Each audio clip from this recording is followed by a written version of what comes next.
Estamos começando mais um podcast Catching Up. Eu sou o Mário. E eu sou o Davi. E hoje não estamos sozinhos. Não, temos uma convidada. Roteirista e jornalista para tratar do tema desse podcast. Paula Knudsen. É assim? Boa Falei noite, certo? bom dia, boa tarde. Knudsen eu acho o melhor jeito. Pois é, a Paula tá aqui porque ela é jornalista, roteirista e vai ajudar a gente a falar sobre nossos filmes preferidos sobre esse tema que eu e o Mário gostamos tanto, apesar de não sermos da área, que são filmes sobre jornalismo. Então a gente vai falar dos nossos filmes preferidos e também do tema de uma maneira geral. Lembrando, aqui no Catching Up a gente sempre escolhe um tema, e aí geralmente um tema em que um entende um pouquinho mais do que o outro, para o outro poder correr atrás e catch up aí no que a gente tem assistido, nas coisas que a gente gosta. Tudo que a gente fala aqui, se você olhar no seu aplicativo de podcast aí na descrição do episódio, todos os filmes, as séries, tudo que a gente conversa tem lá o nome, o link certinho do IMDb pelo menos, para que se você se perder em algum momento, você volta lá, a gente falou muito rápido, alguma coisa assim. E também tem as minutagens, se você quiser pular de um assunto para o outro, também tá fácil ali, só dá uma olhadinha na descrição do episódio. Então vamos começar, Mário? Vamos. Antes da gente entrar direto no assunto, vamos falar um pouquinho da Paula. Ou vamos deixar a Paula falar um pouquinho dela também, se ela preferir. Exato. Posso? Vamos lá. Posso começar como alguém vira jornalista e roteirista? Exatamente. Como é que foi esse pulo aí? Olha, eu tenho que dizer que tem um cutucão no audiovisual ali no começo. Meu tio foi curta-metragista e é storyboarder até hoje, e a gente não vem de uma família com grana nem nada. E quando eu vi o quanto meu tio assim, não conseguiu fazer o longa dele, ficou fazendo storyboard para publicidade, falei, esse negócio, meu sonho era escrever e eu adorava filme. Aos 12 anos eu tiveram que ligar para minha mãe porque eu tinha alugado Psicose 6 vezes na mesma semana, mas na verdade eu estava decupando o filme. Eu estava decupando, eu gostava de decupar filme, eu gostava de transcrever filme. Tem que pensar que eu nasci em 83, gente, eu não tinha... Eu lembro de quando eu mandei meu primeiro e-mail, eu já era viciada em cinema antes disso. Mas quando chegou na época de prestar faculdade, alguma coisa que me permitisse escrever, que me permitisse conhecer coisas diferentes e que fosse um emprego, na época era jornalismo. Né? Meus amigos de profissão, colegas de profissão, estão numa dura hoje em dia. O paradigma do que é o jornalismo mudou muito, mas era um emprego proletário, né? Qualquer coisa que parecesse das artes no Brasil parecia reservado a alguém que não precisasse pagar conta. E jornalismo parecia um emprego de verdade. Mas eu também tinha passado a infância vendo... Cara, para mim, primeiro Murphy Brown, assim, que passava na época na Record, acho, junto com Golden Girls, e eu adorava os dois, o que hoje em dia faz muito sentido com o que eu faço da vida. Mas o ethos do repórter, aquela coisa que tem um pouco de heróica, de ir atrás da verdade, tudo aquilo era muito, né, muito algo que fazia sentido se almejar, assim. Então eu fui fazer jornalismo e logo no segundo ano de faculdade eu percebi que impresso eu estava alinhada, que cobrir o dia a dia, porque assim, os caras que eu gostava eram o Gay Talese, o Truman Capote, eu gostava do que chamavam de New Journalism, né? Que é o jornalismo literário. Eu gostava de histórias, né? Histórias. Né? Às vezes, quando você está cobrindo o dia a dia, a gente tinha toda uma matéria sobre como jornalismo não é história, porque você não tem perspectiva para contar aquilo. E eu gostava dos caras que eram contadores de história. Quando eu saí da faculdade, eu ainda estava o caminho do audiovisual. Quando você não estudou audiovisual e não conhece muita gente, a Zita do Festival de Curtas, que eu tenho tudo a agradecer do mundo, precisava de alguém que falasse francês e inglês. Meu tio falou minha sobrinha. E aí eu virei a pessoa que digitava o banco de dados, mas depois eu acabei indo para documentário e foi uma época que eu fazia um pouco dos dois. Uns documentários que a gente fez, muita coisa para o Discovery, muita coisa para canal, era uma época que ainda não tinha lei de cota. Eles faziam poucos e grandes documentários, mas que deu para fazer coisas legais, mais perto da reportagem do que daria para fazer em alguns lugares de impresso. Mas eu tinha minhas crises, assim, principalmente com a coisa de querer contar histórias e o problema de expor a pessoa. Num documentário você expõe muito a pessoa. Sim. E eu gostava do David Simon muito por causa disso, porque ele conseguia falar da realidade sem obrigatoriamente expor as pessoas. Eu comecei a me interessar. Refresca pra galera quem que é o David Simon aí. O David Simon é o criador do The Wire. The Wire, É o criador do The Wire, Tremer. The Deuce. O que ele fez depois de Tremer? The Deuce. O The Deuce. Eu não gosto do The Deuce. Não gosta? Eu não gosto do The Deuce. Não, eu não sei. Eu não aguento. Não aguento mais séries sobre prostituição. Mas você viu bastante do The Deuce? Porque ele vai bem além. Não, eu não consegui passar da primeira temporada. Eu sei, mas é que além. É um assunto que me deu no saco, assim. Quando é uma questão bem lateral, que nem Pose, você tem personagens que tem a situação financeira, mas é sobre o ballroom, aí tudo bem, é só parte da história, mas quando é no centro da história, tipo assim, ai meu Deus, gente, aguento mais. A última coisa que ele fez que passou foi o Plot Against America, que a gente falou aqui, que é muito legal. Sim, que é muito incrível. As duas coisas se equilibraram um pouco, assim, entre gostar de contar história, me interessar pela realidade e ao mesmo tempo me interessar pela realidade emocional. Eu gostava muito, eu comecei a trabalhar com documentário na Mixer em 2007, e eu gostava muito de fazer pesquisa de personagem, porque é um momento muito sagrado, assim, você só grava o áudio, você grava um pouco de vídeo para o diretor, mas você está tentando ali tirar algo muito pessoal, né? E esses momentos de conhecer pessoas, eu acho que no fundo, ser roteirista e ser jornalista, na minha cabeça, tudo nada um pouco parecido, assim. Conhecer outras realidades, nisso é uma coisa que o jornalista e o roteirista, se ele quiser, e essa for a viagem dele, né? Você tem gente que nem o Charlie Kaufman, que basicamente escreve muito sobre a própria vida interna. Uhum. Sim. Mas se você quiser falar de outras coisas tão longe de você, você tem que conhecer, né? E aí, nisso, o jornalista, o repórter, né, e o roteirista não estão tão distantes. E como é que foi a passagem oficial? A passagem oficial foi que eu estava estudando faz um tempão roteiro, já fazia alguns anos que eu estava estudando roteiro, escrevendo coisa do lado, mas fazendo muito documentário, né, as demandas eram grandes e pesadas. E aí apareceu, o Thiago Mello falou, olha, a Nick quer que pitcheiem alguma coisa para eles.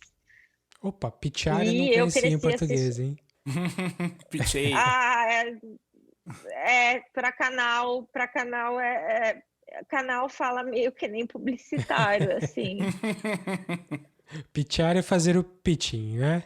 É você soltar a ideia do que você... É você vender uma ideia. Você vender, na verdade, mais do que uma ideia, né? Normalmente você já tem um documento de 3 a 5 páginas quando você vai levar. Uma coisa é quando você vai levar na sala de aula, né? E comentar de uma ideia, mas se você vai sentar na frente do canal, você tem um documento já de 3 a 5 páginas pronto.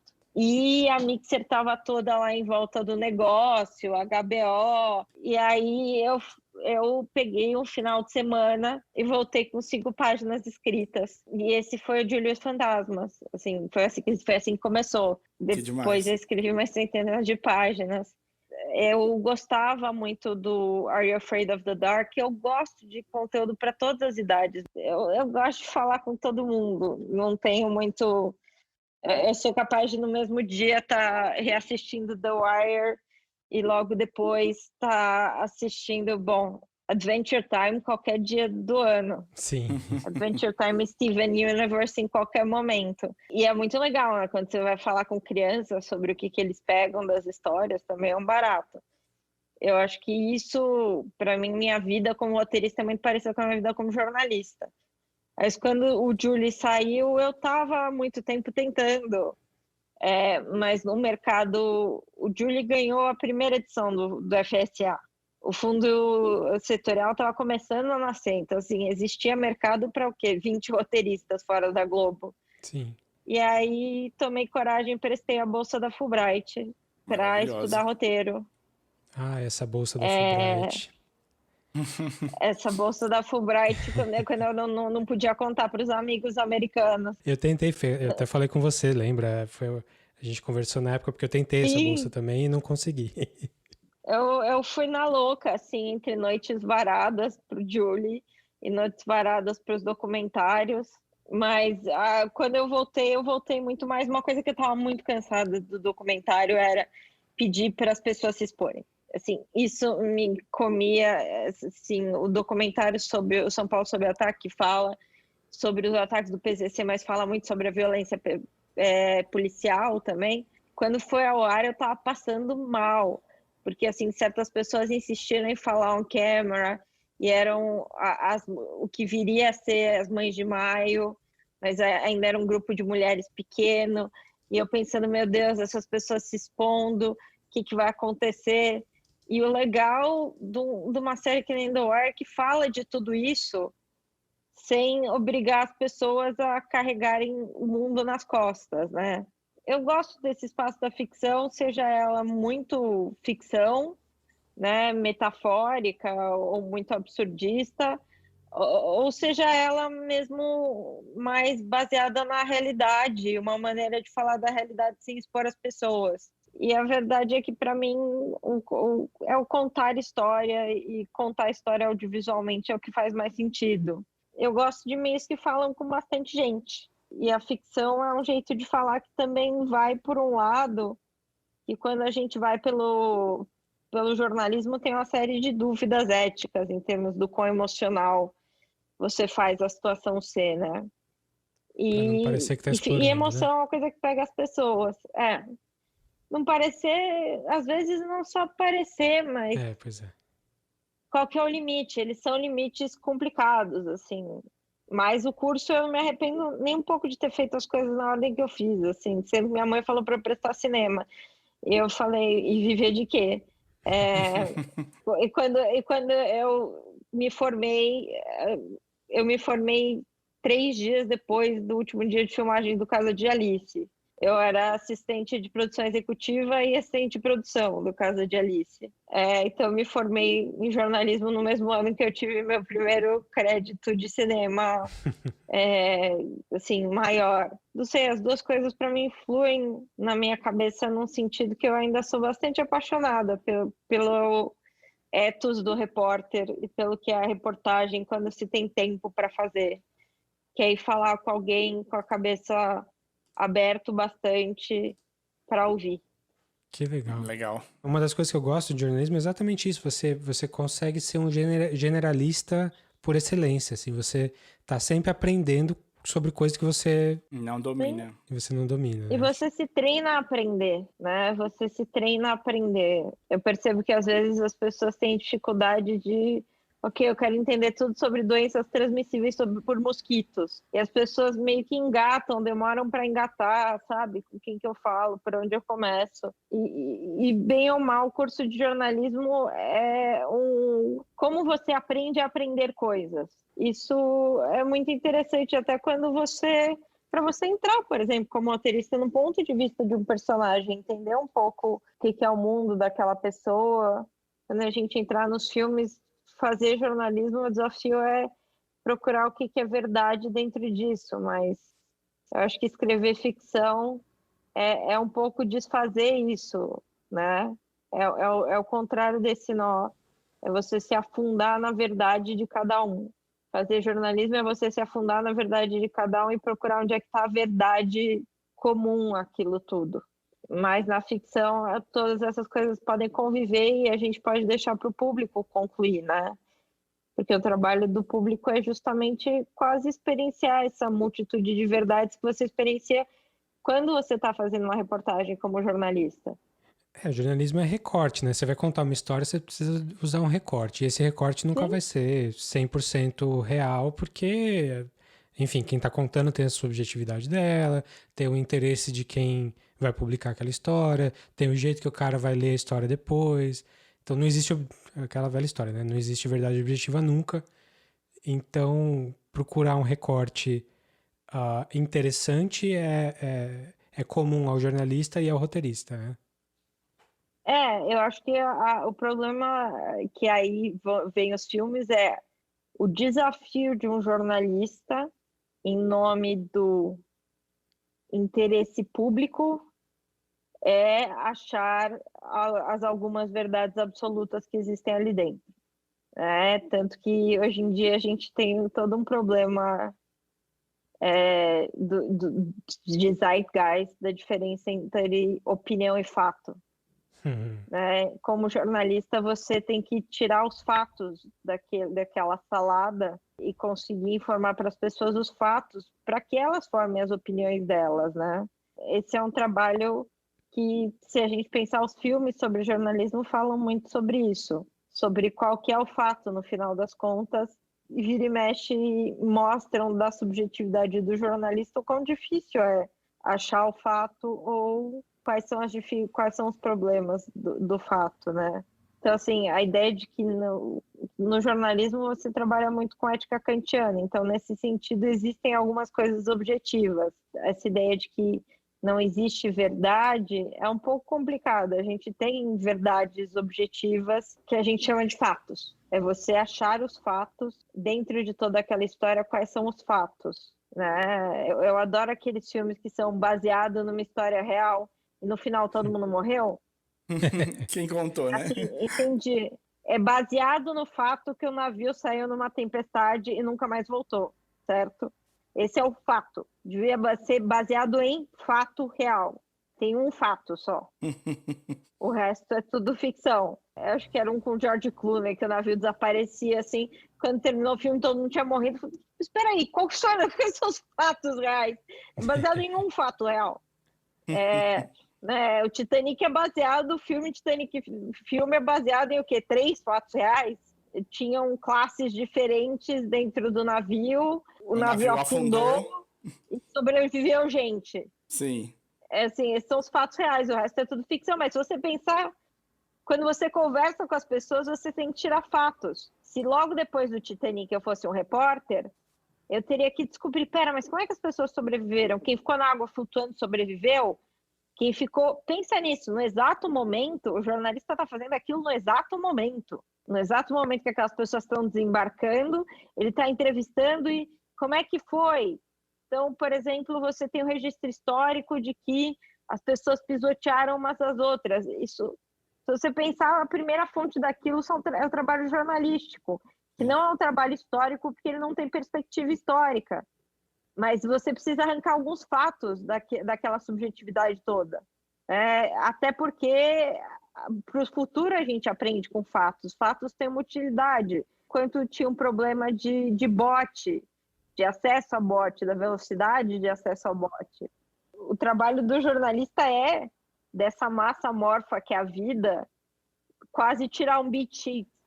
Quando você tem que fazer ali das tramas só os fatos principais, o jornalista basicamente tem que fazer isso, tem que achar os fatos. O que eu percebi é que eu prestava menos atenção nos fatos do que na subjetividade das pessoas. Então, essa parte me frustrava, porque quando eu tinha que fazer jornalismo, parecia que eu tinha que largar de fora todo mais legal da história. Já que a gente já avançou para falar de jornalismo de uma maneira geral, acho que só falta, talvez, antes de entrar nos filmes propriamente ditos, dar uma geralzinha de por que o jornalista é tão protagonista de filmes assim. Por que tem tanto filme que tem esse tema, afinal? Pelo menos isso é uma coisa que me passa pela cabeça algumas vezes. Você tem uma opinião sobre isso? Eu tenho várias. Tem algumas coisas, né? Se você quiser contar a história de qualquer conflito e não quiser ir pelo perfil do guerreiro, você vai pelo perfil da pessoa que está observando a história. Se o espaço, como ele se define, está em crise, a existência de um quarto poder, que é a informação cívica, ela é real.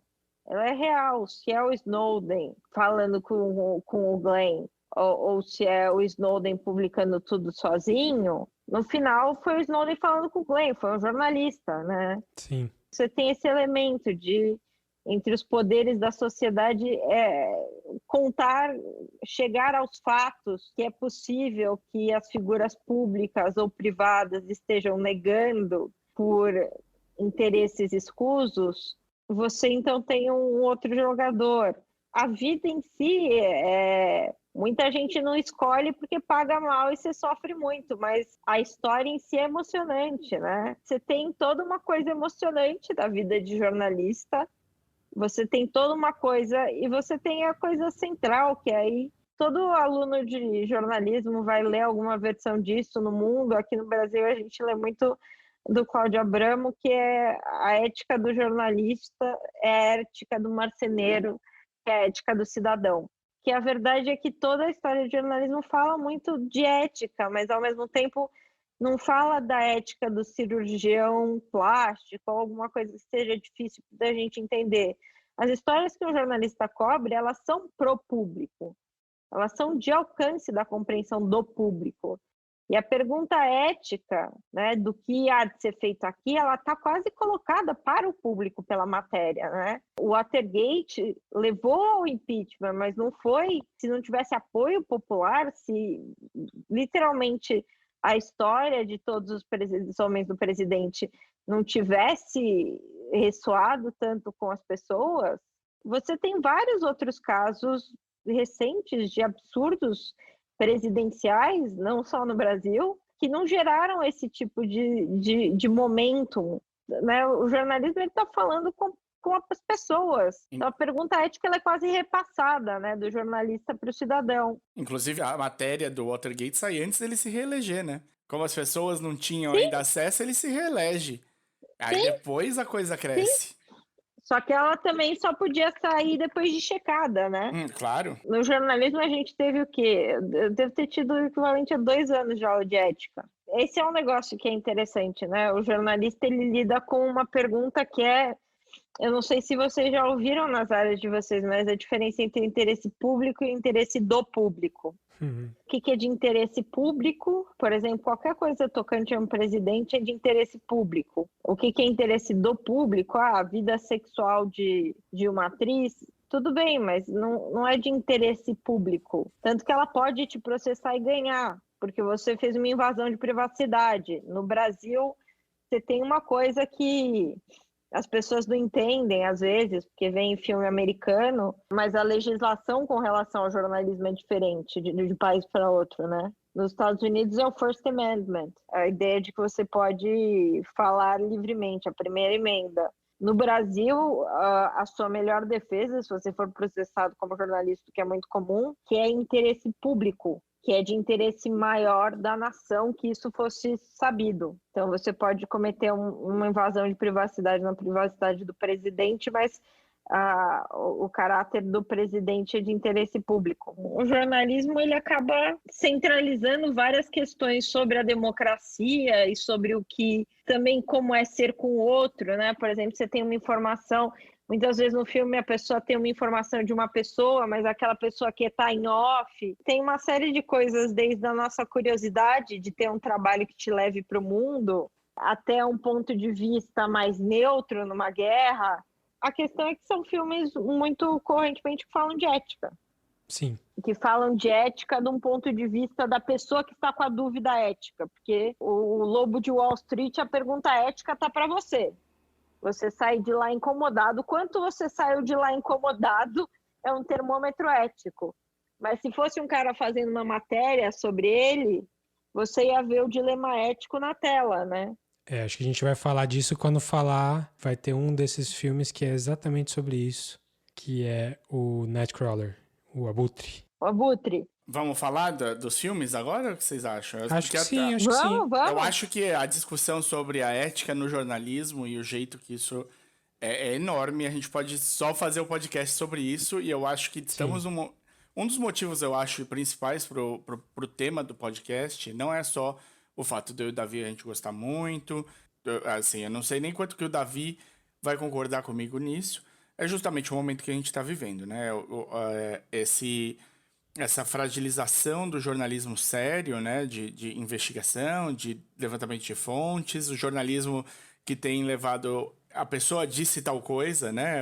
Tem até acho que um tweet que ficou famoso que, tipo, o papel do jornalista não é falar que um cara falou que tá chovendo e outro cara falou que não, né? O trabalho do jornalista é pôr a cabeça para fora da janela e ver se tá chovendo ou não. Sim.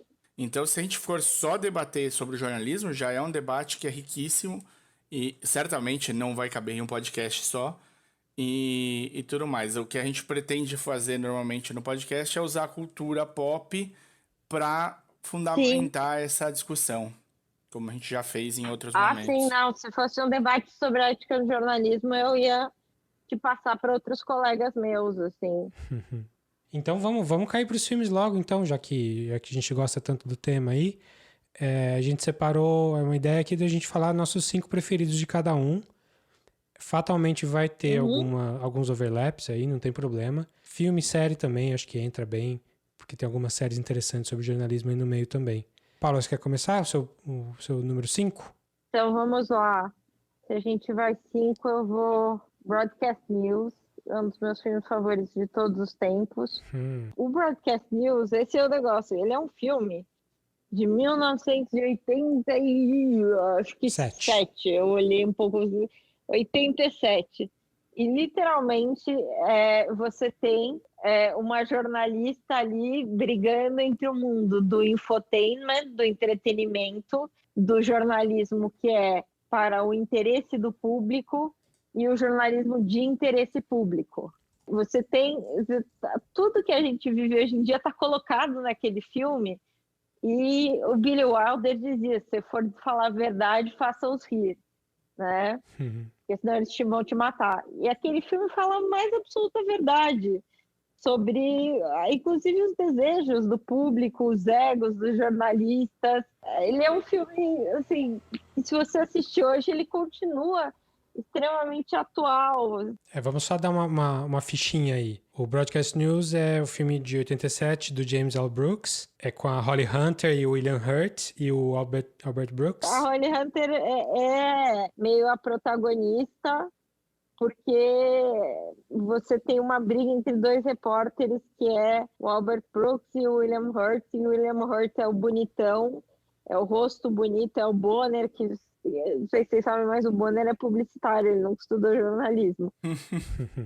É o rosto do âncora versus o repórter, que também tem um ego, e ela, bem ou mal, quando a gente sabe pela televisão, quem faz o grosso da matéria é o produtor, quem acha, né, ela faz e aí a Holly Hunter está presa entre esses dois, mas na verdade ela está presa entre dois conceitos de jornalismo. E o filme é complexo bastante para mostrar que nenhum desses conceitos de jornalismo é também inteiramente idealista, né? Tem um monólogo fantástico do Albert Brooks chamando o William Hurt de o diabo, né? Porque o diabo é charmoso, mas ele está sendo super autocentrado nesse processo todo. Don't get me wrong when I tell you that Tom, while being a very nice guy, is the devil. This isn't friendship. You're crazy, you know that? What do you think the devil's gonna look like if he's around? God. Come on, no one's gonna be taken in by a guy with a long red pointy tail. Come on, what's he gonna sound like? No. I'm semi-serious here. You're serious? He will be attractive. He'll be nice and helpful. He'll get a job where he influences a great God-fearing nation. He'll never do an evil thing. He'll never deliberately hurt a living thing. He'll just bit by little bit lower our standards where they're important. Just a tiny little bit. Just coax along, flash over substance. Just a tiny little bit. And he'll talk about all of us really being salesmen. And he'll get all the great women. Então, assim, também tem uma coisa que jornalistas e roteiristas deveriam se perguntar, que é: por que eu quero tanto que as pessoas ouçam minha voz mesmo? todo contador de histórias devia parar uma vez por mês e pensar, será que eu não sou um ególatra insano? Eu me preocupo bastante com isso, assim. Você já chegou numa resposta? Eu sou, por exemplo, os pienta clássica, assim. Eu falo com gostinho ali do entrar no jornalismo era difícil. Eu sei que eu tenho os graus de arrogância que não são bonitos. Eu acho que, assim, se você faz a pergunta, você ainda está dentro do saudável. Se você está convencido do contrário, me preocupa. Assim, não, eu estou aqui para servir o mundo. Assim, pense, então, por que você achou que você precisava servir o mundo e principalmente numa área onde se assina as coisas? Por que assinatura, a primeira vez que você vê seu nome assinado num jornal, por que dá um rush, assim? Por que bate uma adrenalina? E aí eu acho que ele é interessante porque ele não faz ninguém ser um ossinho, é tudo complexo, é tudo cinza. Porque Todos os Homens do Presidente, ele compra, ele faz. Como é o segundo da lista, eu já vou projeto para ele. O Todos os Homens do Presidente é como todo jornalista quer se ver. Imparcial, disposto a correr o tempo que precisar, focado na história. É como todo jornalista queria se ver. O Broadcast News é como todo jornalista é inevitavelmente humano. Né? Eu acho que por isso que esse é meu filme favorito sobre jornalismo, porque ali tem um retrato assim comicamente humano, porque todo mundo é tragicamente humano, então é cômico. Deixa eu aproveitar, já que você falou do Broadcast News aí, dar uma dica bem, assim, tangencialmente ligada só, que é um podcast que eu já falei aqui outras vezes, que é o You Must Remember This, que é um podcast sobre histórias de Hollywood, da Karina Longworth. E ela faz temporadas com temas específicos. Ela já falou do Charles Manson, ela já falou das loiras do Studio System de Hollywood. Vários temas bem interessantes. E o que está acontecendo dessa vez, a temporada atual, é sobre a Polly Platt, ela foi casada com o Peter Bogdanovich lá nos anos 70. Ela fez parte dos filmes mais famosos dele, do Last Picture Show, ela fez uns 3, 4 filmes com ele, se separou e acabou seguindo outra carreira, sempre como diretora de arte e produtora. E ela acabou entrando para a produtora do James L. Brooks e ela fez o Broadcast News também. E a personagem da Helen Hunt, da Holly Hunter, é baseada, não totalmente, mas muito na personalidade da Polly Platt. Eu adoro, tem aquela cena que o chefe dela pergunta para ela de forma completamente irônica deve ser insuportável ser a pessoa mais inteligente da sala, e a gente sabe que ela é, e ela responde Não, a pergunta é deve ser ótimo você ser a pessoa mais inteligente da sala. Ela fala, não, é horrível. It must be nice to always believe you know better. To always think you're the smartest person in the room. No, it's awful. Não é horrível, é verdade. Essa cena não é insuportável. E essa é uma frase da Polly Platt. Isso aconteceu de verdade, essa frase. E a temática desse podcast, né, dessa temporada, é que a ideia central é que ela é meio que a alma de tudo que ela toca. Assim, ela é uma parte super integral. Ela fez os melhores filmes do Bogdanovich junto com ele. As pessoas até ficam suspeitando se ela não devia ter tido mais crédito do que ela teve. E como que pouca gente conhece ela por nome. Então, a ideia do podcast tá super interessante. E ela parece uma personagem super legal também. Então, fica aí a dica para quem se interessa mais. O podcast chama You Must Remember This. E vai ter o linkzinho aí na descrição do episódio. Legal. A gente tá fazendo numa ordem ou alguma coisa? A Paula foi direto porque ela mais gosta. Ela falou... Foi isso, né, Paula? Eu fui pro primeiro, até porque era o primeiro que eu sabia que não era dos primeiros de vocês. Então, numa pegada parecida, e também sabendo que provavelmente não vai estar no topo da lista de nenhum de vocês, ou ali nos primeiros, eu vou falar de Spotlight. Porque tanto Spotlight quanto Newsroom, a série, eles me mostram o que você me falou um pouco o jeito de todos os homens do presidente, né? Como deveria ser, o melhor de cada um, jornalistas fazendo o que é certo e não se considerando em primeiro lugar e tal. O Spotlight, pra mim, a sensação que eu tive assistindo o filme é que o Spotlight era um caderno que não era tão periódico assim. Era uma coisa com uma certa liberdade e que eles só vinham quando eles tinham uma coisa muito detalhada, muito bem feita, É preparados. reportagem especial. É. Você tem. Hoje em dia eu não sei quanto está cortado, mas o editor de especiais, ele existe, assim, ele é uma coisa que existe. Então, O Spotlight era a editoria de especiais.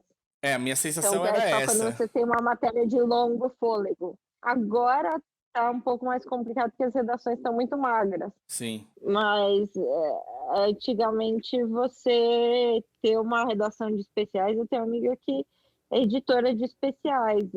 São matérias que às vezes levam, mesmo em revista, são matérias que não levam o tempo de uma revista, são matérias que às vezes levam meses. Isso. É isso que eles estão mostrando no Spotlight, esse tipo de redação. E o que você elege, porque vai muito dinheiro, né? Em termos de tempo, gente. Então, é a sensação que eu tive e eu consegui super... Assim, quando eu saí, eu falei, cara, como eu queria ter dinheiro pra manter um caderno especial desse tipo, dando tempo pra notícia ser maturada na velocidade que ela precisa ser maturada e você só ir quando tá pronto. A sensação quando eu saí do filme era isso, assim, fora que é um assunto que, assim, eu sei que não é... A gente pode discutir o roteiro em si, mas eu gostei muito de como teve um impacto no assunto que estava sendo levantado na vida pessoal dos repórteres também. Enquanto que esse lado irlandês super cristão de Boston, quando você é apresentado com esse outro lado que, claro, né, não é nenhuma novidade, eu acho, dentro da igreja, mas que você não tem exatamente um corpo grande de matérias com profundidade tratando os assuntos, até porque pelo modo que a igreja lida com esse tipo de coisa.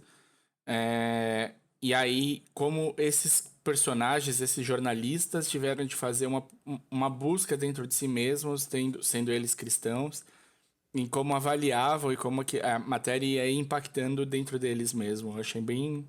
Eu gosto dessa ideia de como o jornalismo pode ser e não como ele é necessariamente. A minha pergunta é, assistindo, você teve vontade de estar naquela redação, não teve? Claro, não. Na verdade, eu queria ter os meios de fazer isso hoje em dia.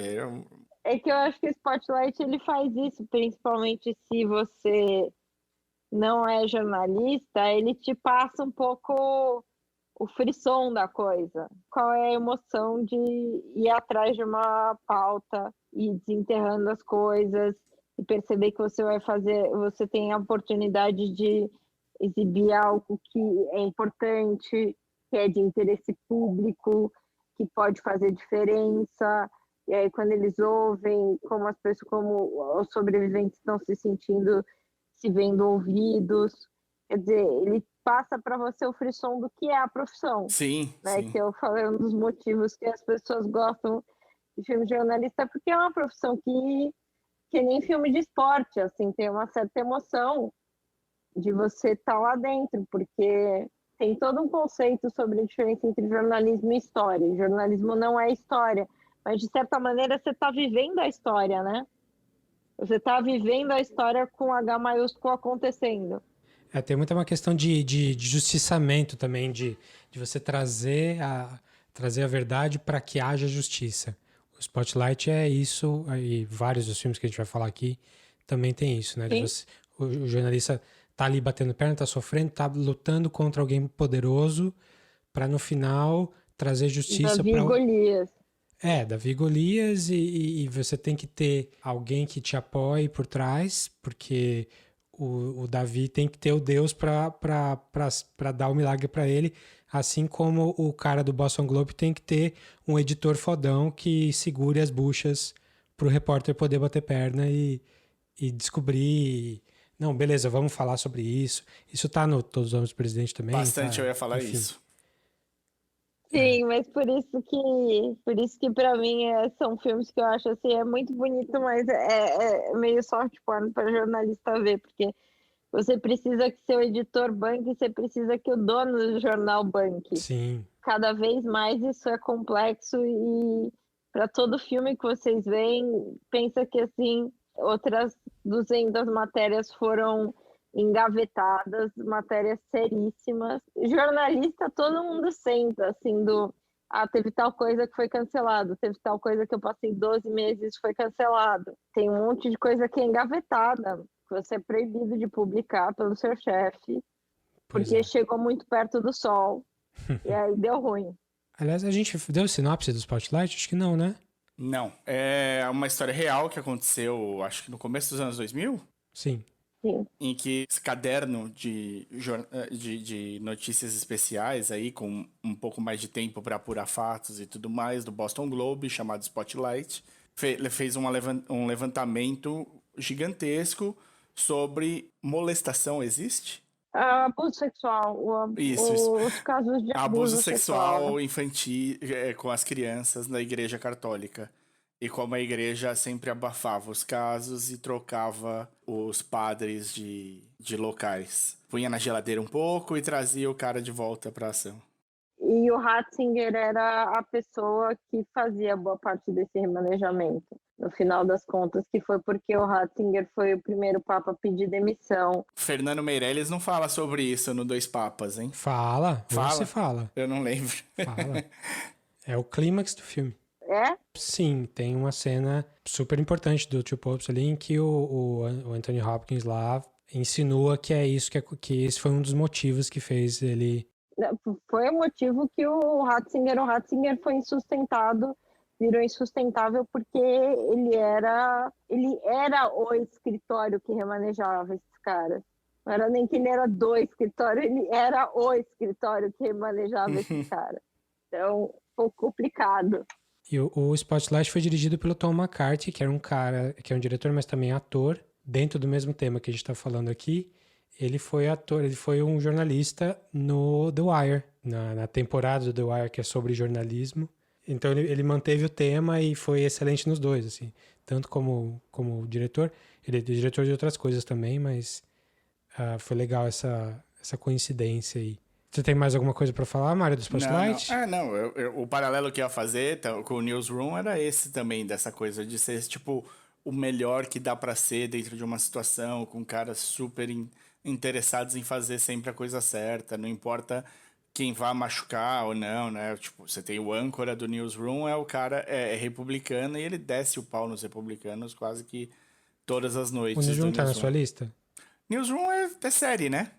Então eu não pus na Mas lista. acho que vale, não vale? Não? Eu não fiz isso, não. Senão estaria super. Eu adoro o Newsroom. Eu não pus nenhuma série. Eu acho que o Newsroom... vamos falar, sei lá, 2 minutinhos do Newsroom. O Newsroom é aquela série da HBO, do Aaron Sorkin.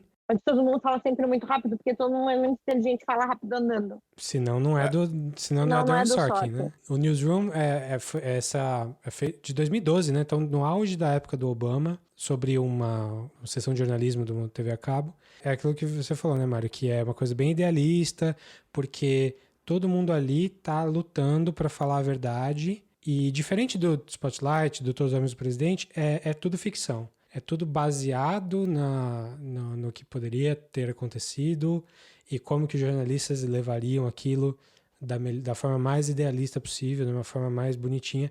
E o Aaron Sorkin, assim, diz que escreve bem, né? O cara sabe escrever, né? Uhum. Então... Um pouquinho, ele leva jeito, o cara leva jeito. E ele consegue passar uma emoção, assim, que pelo menos me pega. Pra muita gente é muito piegas, eu entendo. Tem alguns momentos muito, muito bregas na série. Mas eu gosto, o Mário também gosta. Nossa, pra mim fala direto com o meu coração. Pois é, eu não sei se eu respeito tanto quanto gosto, mas eu gosto bastante. Durou 3, 4 temporadas, né? 3 temporadas. Então menção honrosa aí pro Newsroom, já que não tá nas nossas listas. Sim. O primeiro que eu quero falar aqui é um filme pouco conhecido que eu vi há não muito tempo, que também o pessoal sempre colocava aí, nossa, um grande filme sobre jornalismo. Um filme chamado Shattered Glass. de 2003. É com o Dirigido por Anakin? um cara... Sim. É com Anakin, exatamente. sei É que com filme Hayden é. Christensen. O cara que fez o Anakin Skywalker. É dirigido por um cara chamado Billy Ray, que eu não conheço. Nunca vi nada dele além desse. E é uma história real. Muitos desses filmes que a gente tá falando aqui são histórias reais, né? Porque é o que chama a atenção, né? Mas é a história É sobre o notório, desculpa, Isso, a então. escola de base americano, o Mister Escola de Base americano. Não, é que esse cara é um case do que não... O jornalista que fazer. a história baseada é um case de péssimo jornalismo. Tá. É assim, eu assisti o filme sem saber nada do plot. E eu achei bom. Eu gostei disso. Então, se você se importa com isso... eu não vou dar um spoiler geral do filme, assim... Spoiler do final do filme, não. Mas eu vou falar uma premissa, e a premissa pode ser que estrague, que seja um mini spoiler. Então, se você se importa muito com isso, dá uma olhadinha na descrição do episódio, na minutagem, e já pula pro próximo aí. Mas se tudo bem por você, a ideia é a seguinte. É um jornalista super bom, todo mundo adora ele, todo mundo fica impressionado com as matérias dele, são excelentes. São todas do The New Republic, que é uma revista super importante lá nos Estados Unidos. E no decorrer da história, você descobre que ele é uma fraude, que ele inventa todas as histórias que ele faz. A grande sacada do filme é essa, como que o cara conseguiu fabricar tanta história com tanto detalhe e como que ele enganou todo mundo da revista, todo mundo em volta dele ali, editor, amigo, e aí é meio que uma caçada para expor esse cara. E é uma história real, né? Realmente aconteceu, Sim. o cara se retratou depois, mas enfim, perdeu a carreira dele, já Não, era. o cara é uma lenda do jornalismo, não no bom sentido. Pois é, e um cara que escreve super bem, né? Escreveu, as matérias dele eram muito bem escritas. Mas, infelizmente... Acaba que nessa área aí já não conta mais. Pois Quando é mentira, sai da contabilidade do cara. Assim, não estamos contabilizando vai ser bom ou não. Pois é. Ele é estudado na escola de jornalismo como case de falta de ética. Tá bom. Pois é. Bom, ele ficou famoso, só ficou infame. É infame, total. O negócio é que ele fingia que ele mesmo era o fact-checker dele, né? Ele mesmo fazia o fact-checking. Sim. E aí ele podia escrever o que ele quisesse, porque ele falou que fez o fact-check. E não sei se foi exatamente a partir daí, mas acho que ficou mais comum você ter alguém fazendo o fact-checking independente do jornalista para garantir um pouco isso para o jornal. Nos jornais americanos, aqui é difícil. Mas a questão é que ele é um caso, assim, tem ele e uma outra mulher. Tem duas histórias dessas, assim, que são... Você olha e fala assim, uou! E principalmente por quê? Sim, pois é. Uou, e por quê? Vocês são loucos? É raro alguém inventar nesse nível, assim, Ainda bem. Mas o que te atraiu a esse exemplo de mau jornalismo? É aquela história da ética que a gente estava falando, né? Uma das coisas que atrai no filme de jornalismo é como que você se comporta com relação à verdade. O que é a verdade para você e o que você faz, o que você coloca acima da verdade. Tem alguns tipos de filmes de jornalismo que falam, não, a verdade doa quem doer, o que importa é que o público saiba essa informação e tal. E tem gente que não, que vai considerar outras coisas. Não, eu vou falar a verdade, mas se eu falar a verdade aqui, talvez isso seja problemático por tal coisa, por um bem maior eu vou mudar. E tem esse caso extremo por outro lado, que é o cara que tá só preocupado consigo mesmo, com a própria fama. Um pouco ele não consegue sair da própria mentira em algum momento, mas também o cara é puramente um psicopata, assim, dá pra ver claramente, pelo menos o jeito que o filme apresentou, e que parece que pouca gente discorda muito, é que o cara é um psicopata, o que ele fez é infame, absurdo, etc. Então me chamou, eu colocaria na lista como um dos grandes filmes de jornalismo, porque ele coloca o outro lado, né? Ao invés do jornalista sempre idealista, herói, tem o cara que tá completamente maluco e só quer ter a fama e etc. E que aí vocês estavam falando do Abutre, né?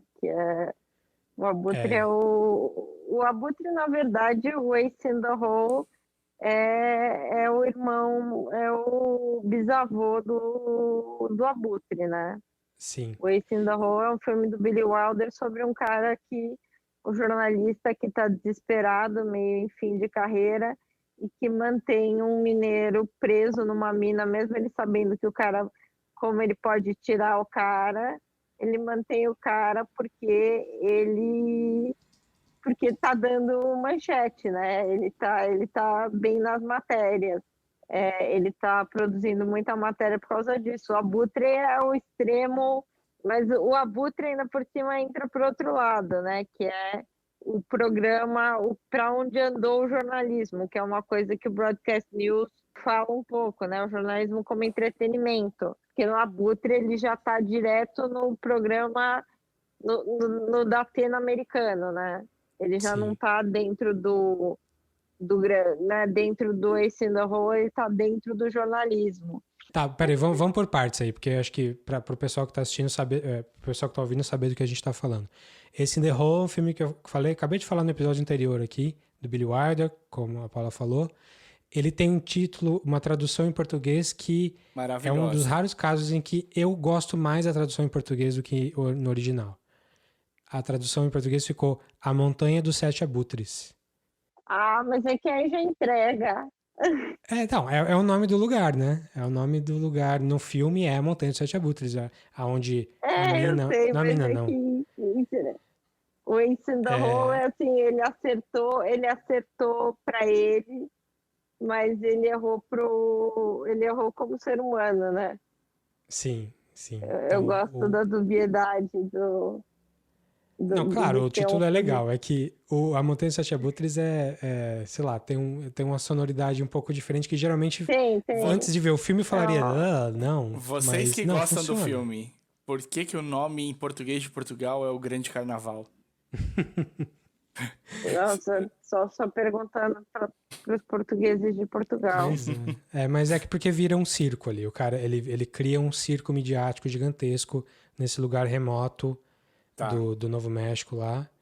E acho que é por isso. Mas enfim, é um excelente filme. É sobre um cara sem escrúpulos no jornalismo, um cara metidão, que é feito pelo Kirk Douglas, no caso.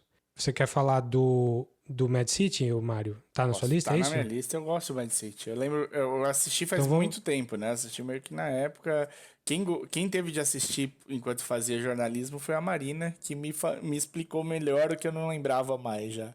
Eu não lembro muito também, mas eu lembro que eu gostei. Mas eu tô vendo as críticas atuais e tá bem fraquinho.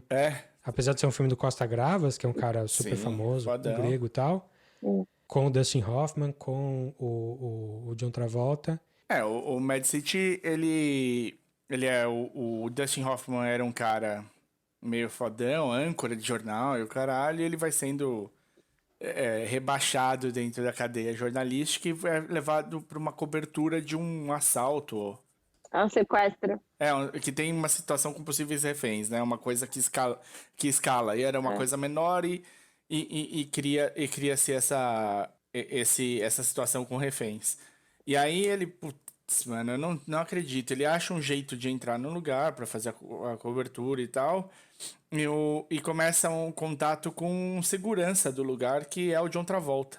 E ele vai manipulando o John Travolta a fazer coisas para aumentar o tamanho da história. Sendo que em momentos dava até para ele ajudar o John Travolta a negociar ali e ter os reféns liberados e tudo mais. E vai piorando cada vez mais a situação, pondo o Travolta como vilão da coisa toda no final. Então tem uma manipulação da notícia para ela ganhar substância e ele se manter ali na frente. E ele vira o cara levando a notícia, né? Quando ele percebe que a notícia vai ganhando essa importância, ele vai fazendo de tudo para se manter como o cara à frente. Mas é um Dog Day Afternoon do ponto de vista de jornalista, né? Sim. Um pouco, talvez, piorado aí. Tá bom, então é Mad City, impossível de achar em nenhum lugar, não tá em streaming, não tá... Em português ficou O Quarto Poder, né? O Quarto Poder. Eu adorei na época também, era bem na época do vestibular, talvez um pouco antes, mas era numa época que eu gostava, que eu tava pegando gosto por esse tipo de filme mais político, assim. Mas nunca mais revi, talvez valha a pena procurar de novo. Bom, falando desse The Who, falando desse, então vamos falar do bisneto aí, que é o Nightcrawler, que é o Abutre, com o Jake Gyllenhaal, que é o meu próximo aqui. E revendo agora, ele trata de todos esses temas que a Paula mencionou aí, da TV da Atena, daquele canal na TV pouco respeitado, que só quer saber do sensacionalismo, porque é o que chama atenção. Tem uma frase super importante que a René Russo, que faz a diretora desse programa matutino aí, fala, que é público-alvo daquele programa jornalístico, quer saber de coisas do tipo violência nos subúrbios, invadindo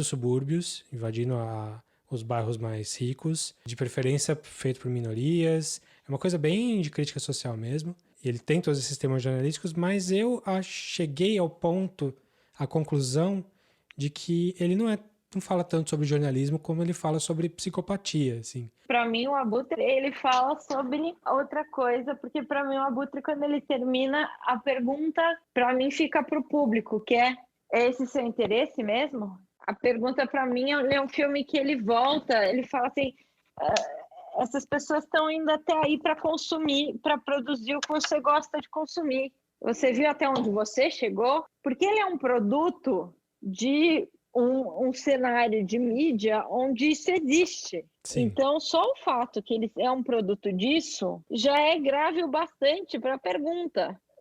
Isso daqui é um custo que você, para mim, quando você vê a cara dele, porque para mim ele é muito mais um sintoma do que um personagem. É aquela coisa assim, para assistir esses programas de gente perseguindo uma outra, você tá ok com isso? Você se responsabiliza por isso?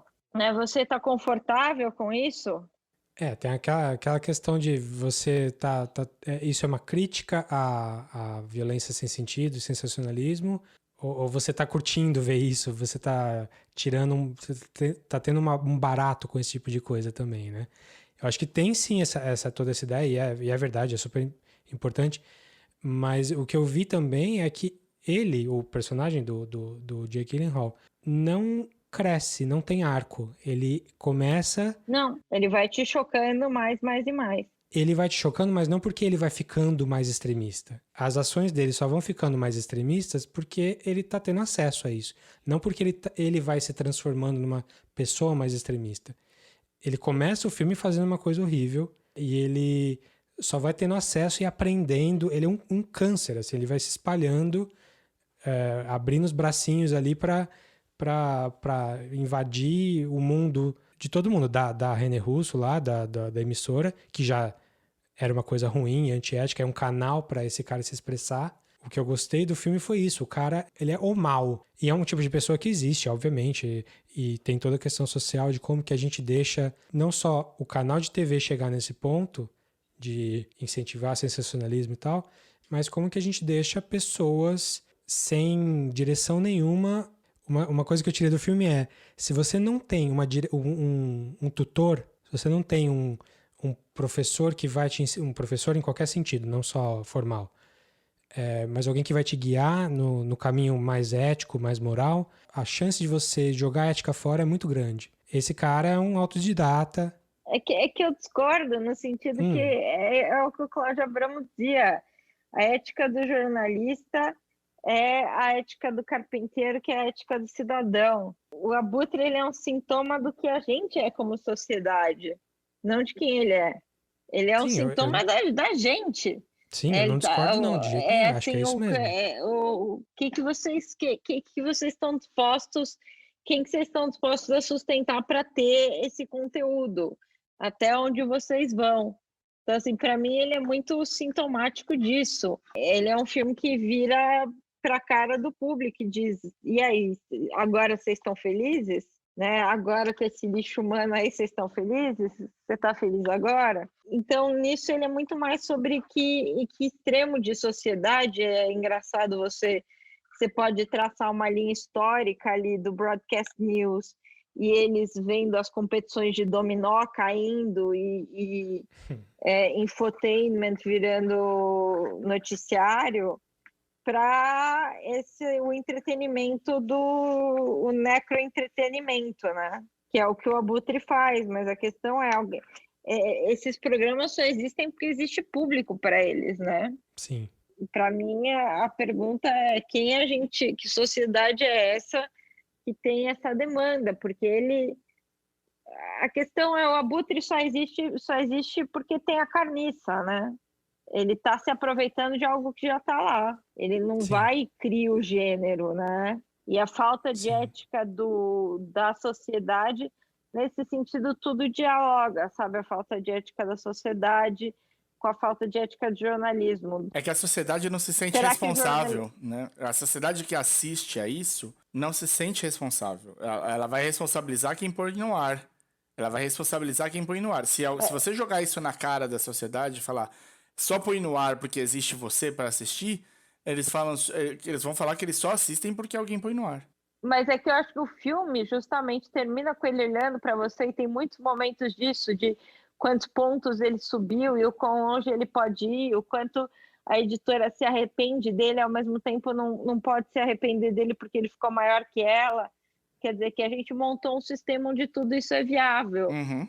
Então, nisso, eu acho que uma das coisas que a gente tem que se perguntar, e aí volta a ética do cidadão, e aí volta até a como se consome mídia hoje em dia, é o quanto você está aberto a olhar para mais de um lado de uma história, né? O quanto você vai nas fontes corretas, as pessoas estão tendo que ser um pouco repórteres, né?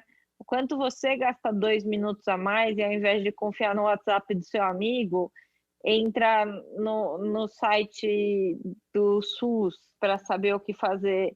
Quando ele fala é a ética do cidadão, é porque, na verdade, ser jornalista é um proxy para uma coisa muito simples, que é a gente pode viver, né, passar por essa sociedade na qual a gente vive como cidadãos, ou a gente pode ignorar que a gente tem um compromisso. Bem ou mal, o filme de jornalista está dizendo, porque pensa bem no jornalista.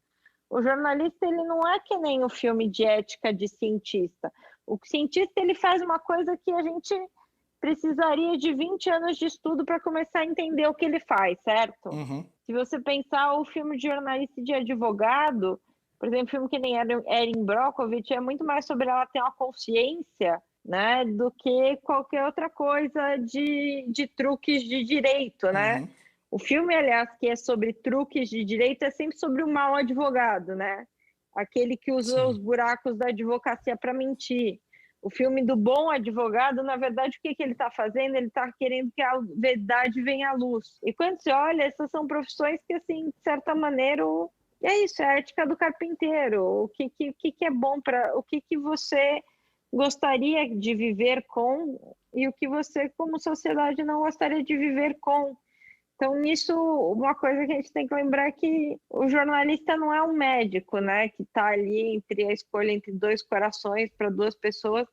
Ele é um cidadão, né? Ele vira e mexe, é um cidadão que estudou outra coisa, que não seja jornalismo. A ideia de se formar em jornalismo é bastante moderna, mas a ideia de que todos nós, como cidadãos, temos uma obrigação ética um com o outro, essa é bastante antiga. Por isso que eu acho que os filmes de jornalista convidam a gente à reflexão, e para mim o do Abutre, ele várias vezes fala da audiência, né, de quanto de audiência aquilo está dando. Sim, Então, sim. eu pelo menos saí incomodada, pensando em que sociedade a gente construiu, que uma figura como essa, um psicopata, tem um espaço tão perfeito para ele, né? Pois é. E no final, se você for ver assim, quem se deu mal na história não foi nem ele, obviamente, nem a TV, nem a René Russo. A sociedade como um todo tá num neutro para positivo ali com ele. Então não teve uma moral, alguém tomando uma moral na cabeça, tipo, nossa, que arrependimento que eu vou ter pro resto da vida. Não. Ele tá mostrando uma coisa ruim que vai continuar ruim. E, enfim, não tem uma solução ali. É para você, que nem o Lobo de Wall Street, é para você Sim. voltar para casa pensando que tipo de sociedade. Só que o Lobo de Wall Street glamoriza algumas coisas, o Abutre não glamoriza nada, né? Não glamoriza nem o como rende esse homem. Então, a pergunta fica para você ali, como é que você vive com isso sendo a realidade? Pois é. Muito bem, você tem mais um aí, mais alguns aí? Eu queria falar de um, só porque tem uma coisa pervasiva no filme sobre jornalismo, e eu achei muito interessante o A Beautiful Day in the Neighborhood, que é legal porque é um filme recente, então deve estar ali aparecendo no YouTube para o pessoal assistir na quarentena como opção. E ele é um filme que fala de um jornalista indo fazer um perfil do Mister Rogers. E ele é muito mais em cima, é claro, do jornalista do que do Mister Rogers. E aí é que é uma coisa, porque é um filme sobre jornalista que eu vi, sobre jornalismo que eu vi estruturado como um filme sobre o jornalista ser uma pessoa. Todos esses filmes que a gente está falando mostram o jornalista como espelho moral e ético da sociedade, como uma metáfora, né? E não como um indivíduo. Eu gosto do Broadcast News porque eles são indivíduos diferentes e são jornalistas. E a verdade é que mesmo uma redação, os princípios éticos, o que é considerado aceitável ou não, tem muito a ver com a época em que a gente vive e o tipo de sociedade que a gente vive. Né? Até as perguntas que você pode fazer para uma pessoa, até os limites de privacidade, tudo isso muda com etos da sociedade.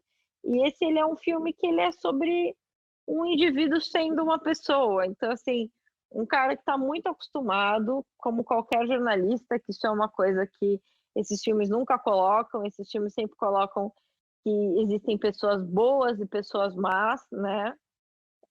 Começa com o Matthew Rhys, uma pessoa que tem um negócio de ser jornalista que é cansativo mesmo, que é você tem um recorte do mundo, que o mundo é um lugar muito injusto, o mundo é um lugar onde as pessoas poderosas vão te sabonetear até você ter usado o sabão para o próximo século, né? Elas vão dar entrevistas que você não consegue nenhuma citação, você passa a vida perseguindo a verdade com gente te enrolando, você não acredita mais que nenhuma figura positiva seja genuinamente positiva, porque todo mundo que tem poder tem suas coisas escondidas.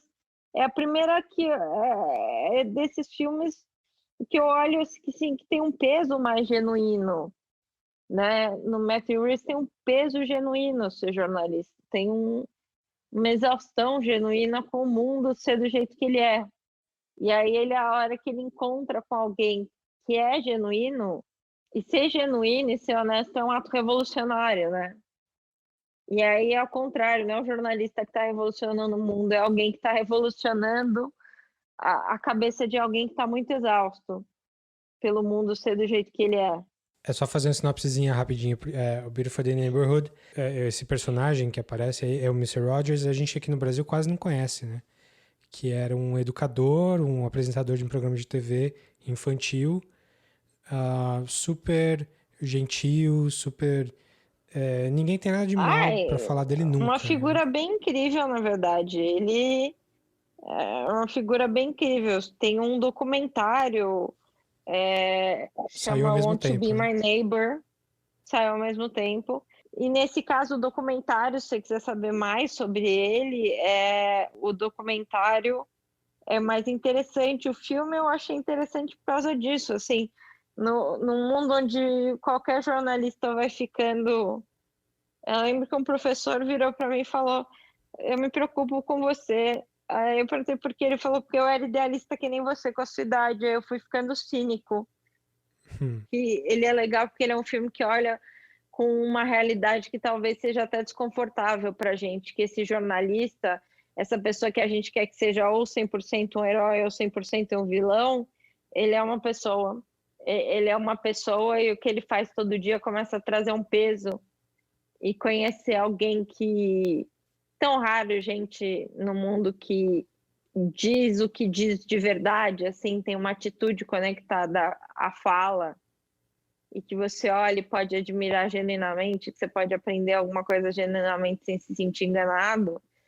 E depois de muito jornalismo, você descobre, né, que ou você acredita na mentira, mas se você for ver a verdade, você sempre vai se decepcionar. O fato que ele tem isso, eu achei interessante, porque eu olhei e falei, poxa, esse é um filme que está olhando para o jornalista como um ser humano, né? Como uma pessoa e uma pessoa que está um pouco afetada pelo trabalho que faz, que aprendeu a desconfiar de todo mundo. Tem vários jornais que já tentaram assim, vamos dar boas notícias. Porque a verdade é que a pauta de um jornal é o que tem de errado acontecendo, né? Sim. E o fato que alguém está educando crianças de forma revolucionária, falando sobre morte, falando sobre problemas, porque a gente tem que... Isso tem que ser parte da educação. O fato que ele se dá conta que ali ele está precisando. Ele é um jornalista, o filme mostra um jornalista que está precisando de uma figura inspiradora. Né? Eu acho interessante porque para vocês olham para esses filmes procurando por inspiração, né? Sim.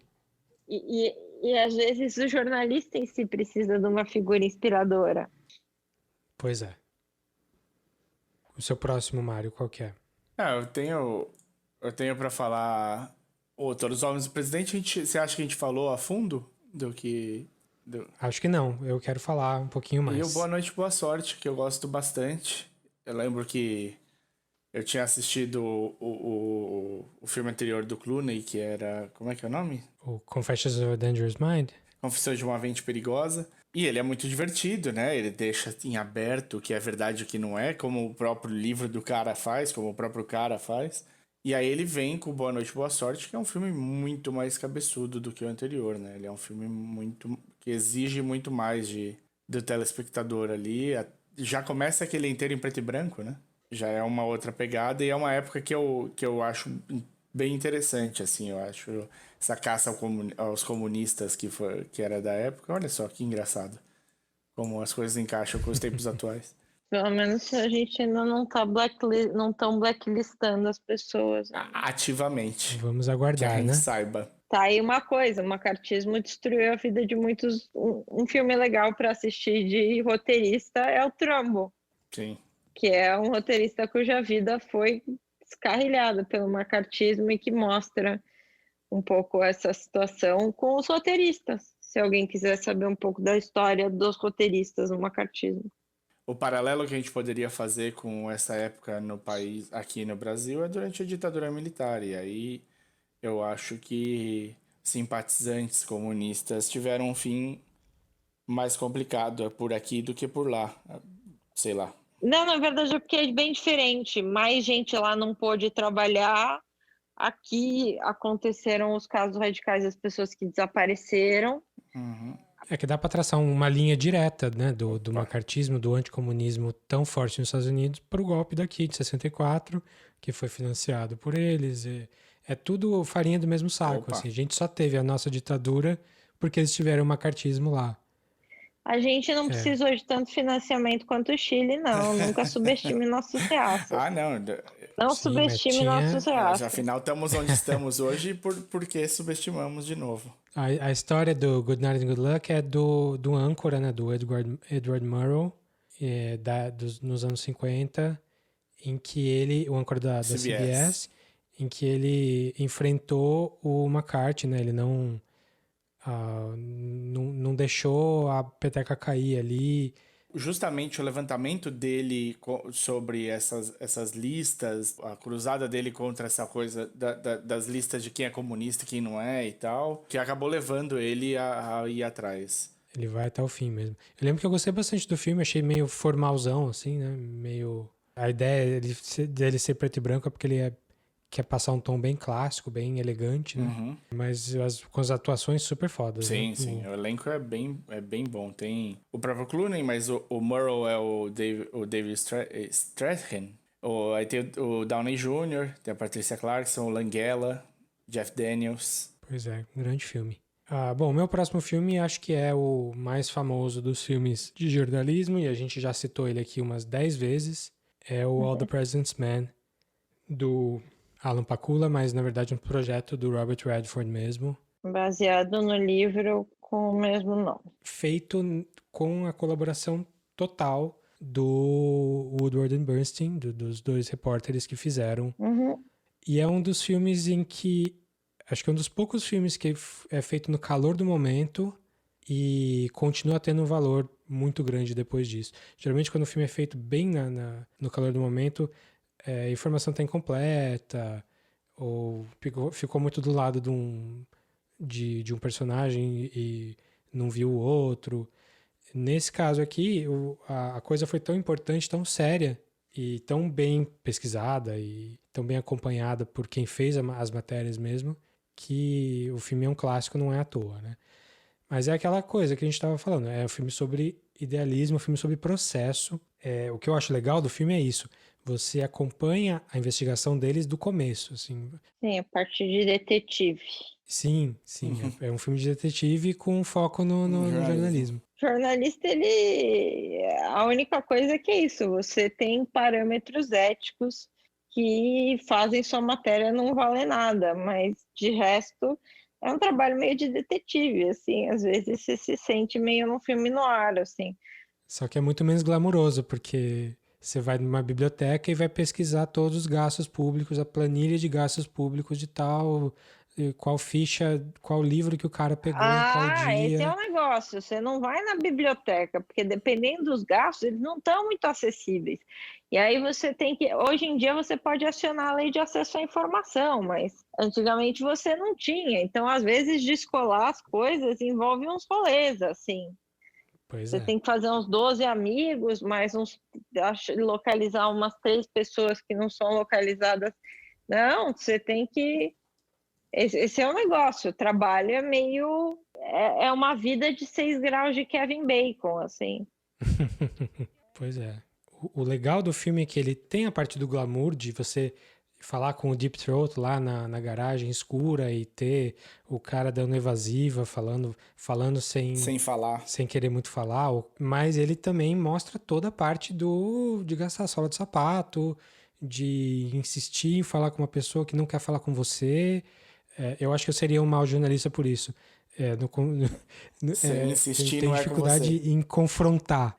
Insistir assim, Não, igual eles insistem ali, Não, não é a comigo. pobre Assim, mulher né? que eles vão 30 vezes lá na casa, ele toma Exatamente. 380 cafés falando com ela. Mas o legal do filme, assim, na minha opinião, de quem tá de fora, exatamente o chamado do editor, de falar toda vez, não. Quantas fontes estão confirmando isso? Me arranja mais uma.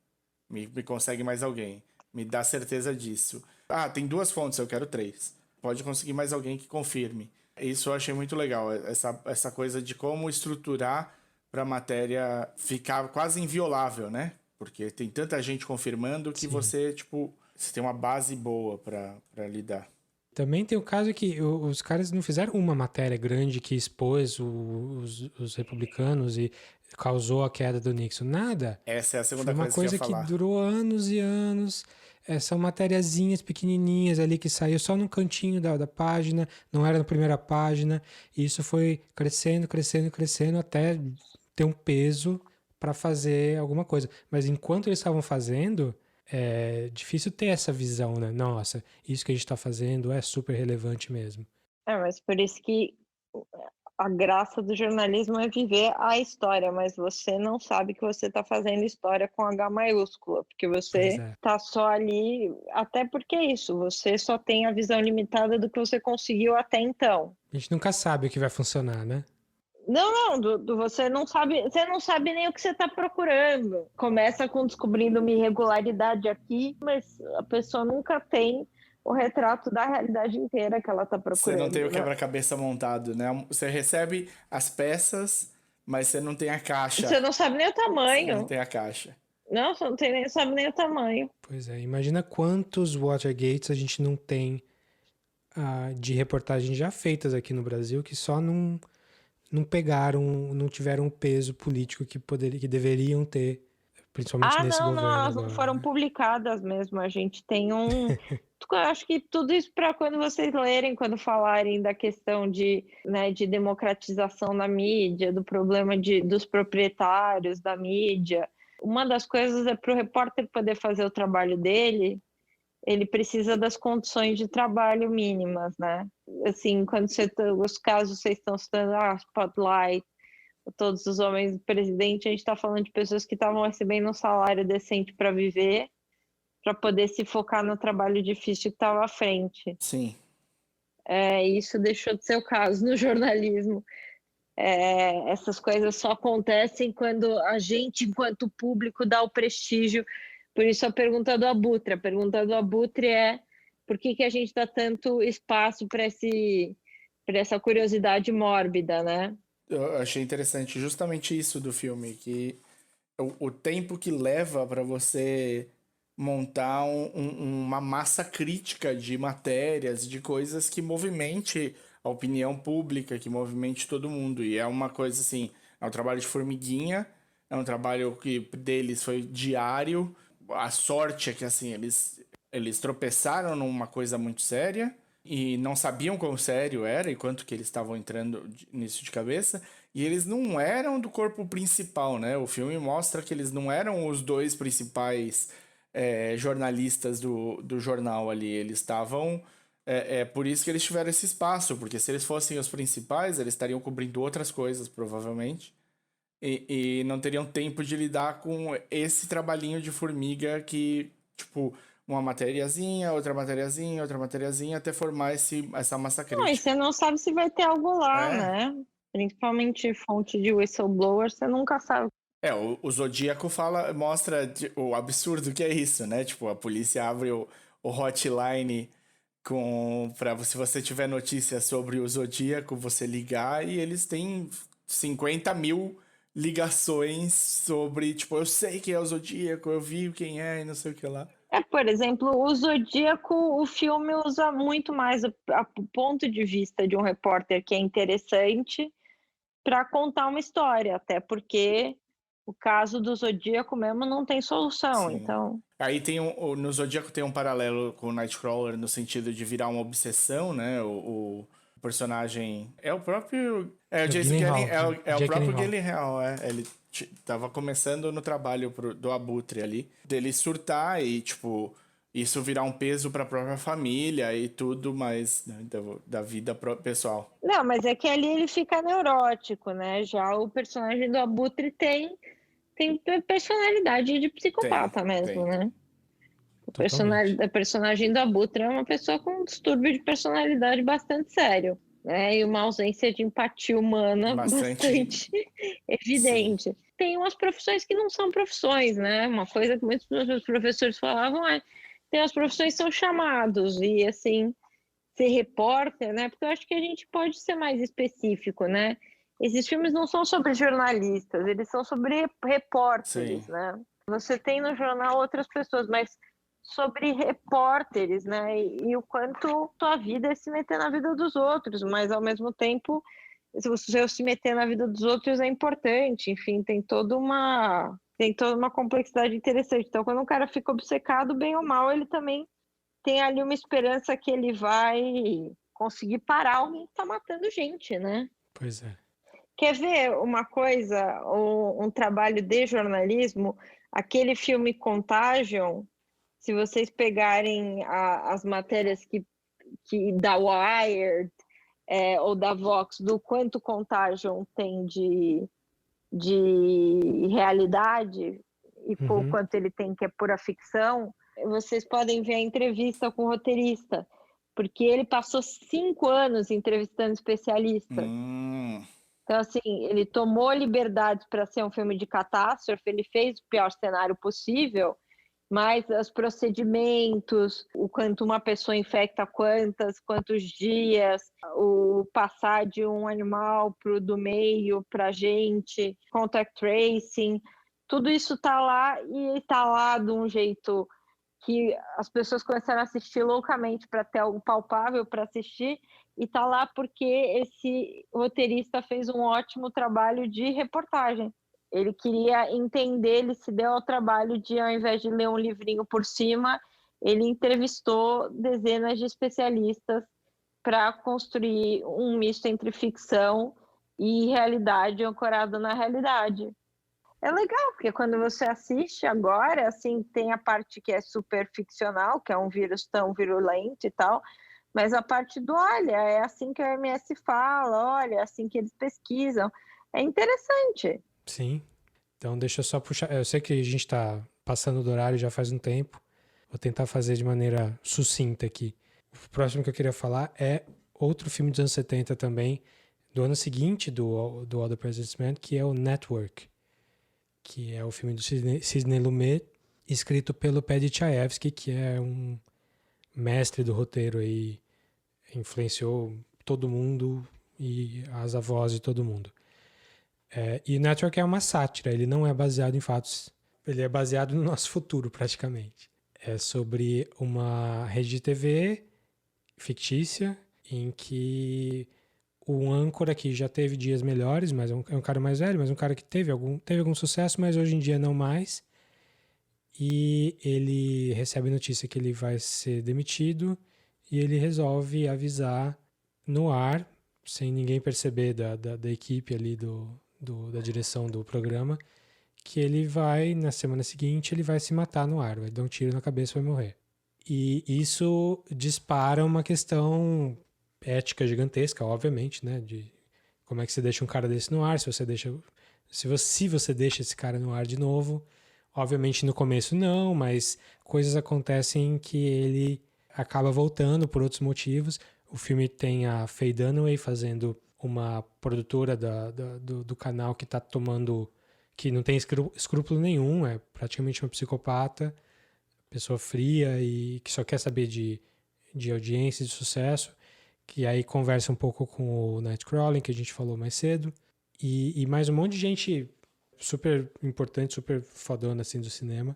E é um filme que fala para aquela sociedade daquela época, dos anos 70, do meio dos anos 70, em que tava uma recessão brava começando ali, com as crises do petróleo. Tava todo mundo desiludido porque tinha acabado de acontecer o Watergate. O Nixon já tinha renunciado em 76? Acho que já.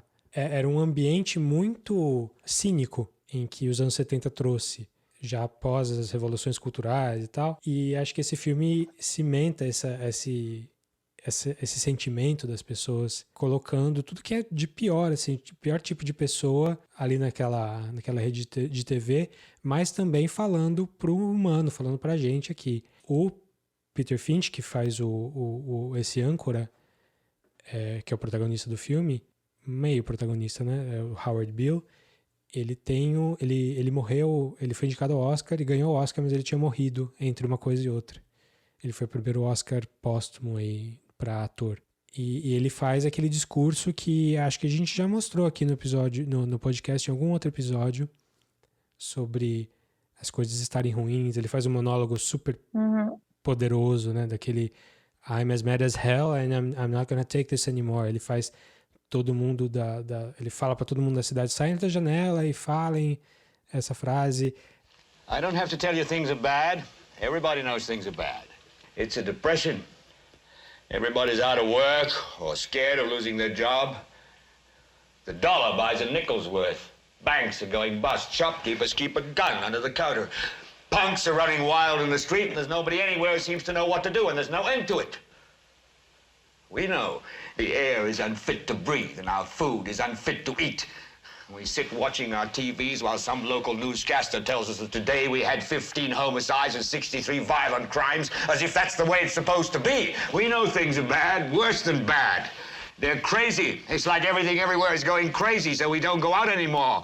We sit in the house, and slowly the world we're living in is getting smaller, and all we say is, please, at least leave us alone in our living rooms. Let me have my toaster and my TV and my steel-belted radios, and I won't say anything. Just leave us alone. Well, I'm not going to leave you alone. I want you to get mad.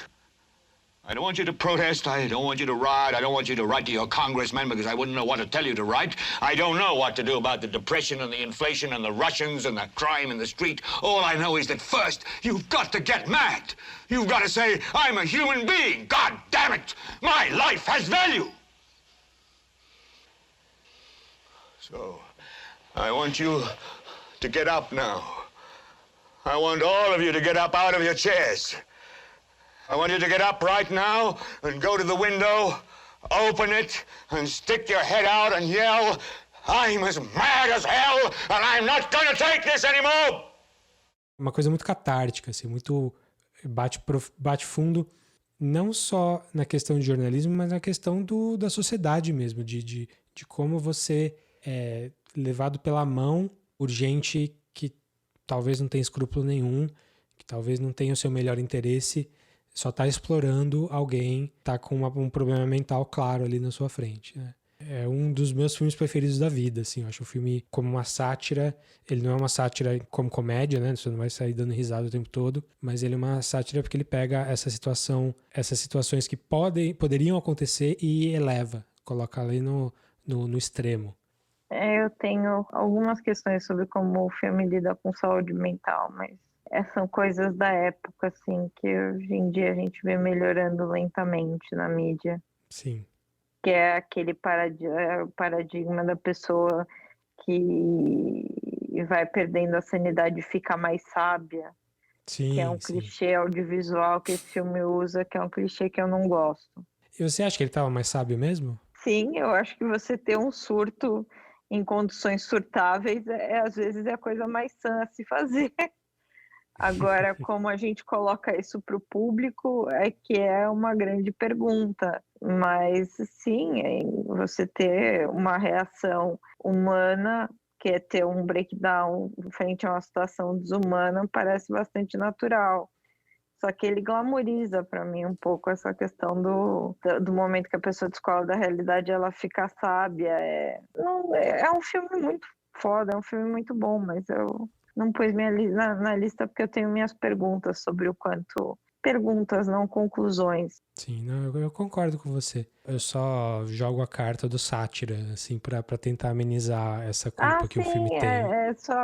É só que é uma coisa que se repete bastante no audiovisual. E mesmo na cultura a gente tem essa coisa de glamorizar. Eu gosto muito quando no Nanette a Hannah Gadsby fala que o Van Gogh ia pintar de qualquer jeito se ele tivesse medicado ou não, mas ele teria vivido Sim. bem mais se ele tivesse medicado, e ele pintou o que ele conseguiu pintar porque ele tinha alguém apoiando ele, né? E não porque ele estava sozinho, entregue aos surtos de mania, aos surtos de depressão dele. A gente sempre pode falar que é um filme da sua época. Também. Eu acho que Questão do machismo, etc. é Também pega conseguir bastante. separar, né, a obra, colocar a obra sobre a luz da época que ela estava, né? É aquela velha discussão, né? Não justifica, não perdoa a obra, né? Mas a gente entende. A questão da problemática da audiência, né? Quando a gente fala do jornalismo televisivo, sempre entra, né, como fator narrativo a audiência, né? Poder da audiência e o perigo do infotainment, né? É uma problemática muito real. São gêneros até um pouco diferentes, né? O filme de reportagem e o filme sobre a estrutura de poder do jornalismo, Sim. né? Tem várias questões para lidar dentro da questão, né? A ética do profissional, a ética da estrutura, né? Porque aquelas pessoas horríveis estão lá porque elas são contratadas sistematicamente e porque aceitam, o ápice é a Nightcrawler quando ela se toca que ela fez ele, né? Ele é um monstro e ela Sim. fez ele. Ela fez ele no sentido assim, eu dei palanque pro monstro. Eu dei palanque feliz e contente. Meu último filme é um filme de 99 do Michael Mann, chamado The Insider. Informante. O O Informante. informante. Que é um filme que mistura, ele tem meio que duas metades que vão se misturando ali. Ele fala sobre um whistleblower da indústria do tabaco, saiu de uma das grandes indústrias de tabaco e acaba resolvendo, ele acaba querendo soltar as verdades que ele sabe ali que vão destruir a reputação da indústria de tabaco. E sobre o produtor do 60 Minutes, da CBS lá, que quem faz é o Al Pacino, um cara chamado Lowell Bergman. Cara, todos os nomes são reais, são pessoas de verdade, história 100% real. 100% nunca é, né? Mas enfim. E quem faz o cara da indústria tabagista é o Russell Crowe, num papel... Ele tinha poucos papéis nos Estados Unidos ainda. Esse papel, o cara ganhou peso, tava tudo para ele ganhar o Oscar, ele não ganhou. Foi ganhar no ano seguinte com o Gladiador. Eu acho que meio que em homenagem ao que ele não ganhou no ano anterior. Mas o The Insider, pra mim, assim, eu já tinha visto várias vezes, sempre gostei do filme, e eu revi agora e eu senti, assim, como o filme do Michael Mann, que é um cara muito voltado pra ação, pra uma coisa mais masculinidade, ele tem essas pegadas, só que ele injeta mais emoção do que a maioria dos filmes dele, assim. Eu acho que tem muita questão, essa questão da investigação do jornalista, do produtor que tá lutando pela história, pela matéria, porque ele consegue a entrevista do cara, mas ele não pode publicar porque o cara assinou um acordo de confidencialidade que ele não pode falar nada do trabalho dele. E aí ele fica tentando jeitos ali, tanto com a emissora quanto com a justiça, como sofrendo ameaça daqui e dali, o Russell Crowe também sofrendo ameaça dos empregadores, tudo velado. É um filme muito legal parece uma ficção, porque o jeito que a história é construída, os picos de emoção são muito, muito grandes, assim. Você vê o cara sofrendo mesmo, ameaça velada, uma bala de revólver na caixa de correio dele. Um cara que tá olhando meio torto pra ele. Eu acho super legal, porque ele tem essas duas partes. Ele tem a parte da ética do whistleblower ali, do cara que vai soltar os segredos, que vão ser, como a Paula ensinou a gente aí, de bem público, né, de interesse público, mas que legalmente ele não poderia fazer, e como que o jornalista... Eu não lembro como é que funciona a nossa legislação com relação a isso, dependendo do que for. Eu não sei se... Nos Estados Unidos tem muito isso de jurisprudência. Lá nos Estados Unidos, o juiz falou, beleza, outro juiz pode falar também. Aqui tem jurisprudência, mas tem outras questões que a Constituição pesa mais nesse momento. Para mim, o filme, eu também vi bem nessa fase, né? Em 99 eu tinha 17 anos. Então é um filme que me pegou numa fase bem idealista, foi bem na época do vestibular e tal, de querer mudar o mundo, etc. Então me falou alto para mim naquela época, mas eu revendo agora, mais velho, também mantive o filme ali, assim. Para mim é um filmaço, super... Você não pensou? Eu lembro quando eu vi esse filme, eu pensei, a parte que ele resolveu ser químico para a indústria tabagista não parecia já uma má ideia para ele, para começo de conversa? Eu fiz publicidade, Paula. Eu sei como é que é vender A sua alma. o seu talento, a sua alma, porque alguém vai te pagar mais, assim. Todo mundo vende um pouco a alma. Eu só lembro que eu pensei assim, olha, tudo bem, ele se arrependeu e ele é whistleblower, mas assim, para começo de conversa, a gente já sabe faz um tempo que essa indústria aí não é lá assim, flor que se cheire. Sem dúvida, pois é. Isso eu acho que é um pouco discutido no filme, sim, eu acho... Não, só que eu lembro que o filme uma hora questiona, tipo, o chefe meio que desacredita, assim, que o whistleblower é esse, né? Pois é, mas é um filme que não é todo mundo bonzinho, não, justamente. Ele fez o que ele fez, o próprio Al Pacino, o Al Pacino é o mais idealizado ali, porque ele é o produtor que luta pelo segredo da fonte dele, e pela segurança, pela confiança, mas até gente super famosa, tipo tem o Mike Wallace, que é o âncora do 60 Minutes, super famoso. Ele é colocado no filme de uma maneira crítica, assim, tem hora que ele faz cagada no filme. E ele estava vivo na época ainda. Porque eu acho ele um filme, assim, relativamente completo, assim, ele fala de todas essas áreas ao mesmo tempo. Não é super profundo, mas é interessante. Eu acho super legal. Eu lembro melhor das partes de ameaça de morte, era assim.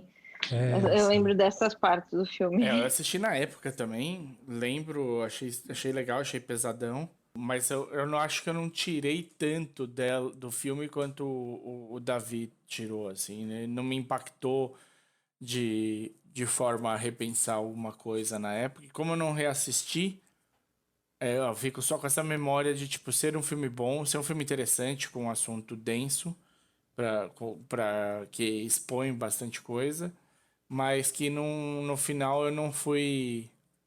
Não mudou alguma coisa pra mim. Provavelmente falou algo que eu já tava do lado, ou que eu já acreditava. Não teve uma coisa que me marcou profundamente. Eu acho que se a gente conseguiu fazer alguma coisa aqui, além de trazer algumas dicas de filmes, caso vocês não tenham visto, fica também a dica sobre o Home Before Dark, a série da Apple TV, que a gente não teve chance de falar mais profundamente, mas que é baseado numa história real, com algumas pequenas mudanças, se eu não estou errado. Não, com umas mudanças gigantes, na verdade. É baseado na existência de uma menina e nos livros de ficção que ela escreve. Só porque quando eu comecei a assistir, eu falei, uou, peraí, essa menina não faz tanta coisa assim. Aí eu fui pesquisar. Entendi. Porque o que eu tinha visto é que era...